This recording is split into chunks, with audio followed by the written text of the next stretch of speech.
లంగా చేత పెట్టి మేము మేడిగడ్డ పోతే ఏం బిక్తాం మేడిగడ్డ కడ పోయి కేసీఆర్ కన్నా బాగా ఎవరు వీక్తారు చెప్పు. రేవంత్ రెడ్డి ఒక ముఖ్యమంత్రిని పట్టుకొని సన్నాసికి ఎట్లా మాట్లాడాలి తెలియదు. నెత్తి మీద కొమ్ములెక్కి బలిసి కొట్టుకుంటున్నా కేసీఆర్. మంచిగా చెప్తున్నాం. నీకు పీకలు అనిపిస్తే రేవంత్ అన్న ఏమైనా వీకాలు అనిపిస్తే అసెంబ్లీకి వచ్చి వీకు.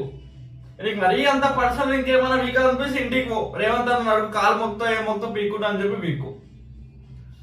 సీరియస్ గా చెప్తున్నా. నీకు వీక్ వచ్చినట్టు కాంగ్రెస్ పార్టీలో అయితే ఎవరికి వీక్ నీకు రాదు. సావు నోట్లోనే తలకాయ పెట్టామని పీకుడు నీకెంత లెక్క.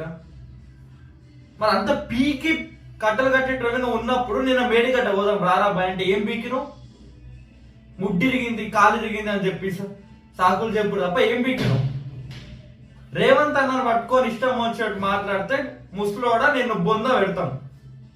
ముడ్డి కాదు మెడకాయ పట్టి తొక్కుతాం, ఒత్తుతాం. నా కొడక మెడకాయ మీద కాలు పెట్టి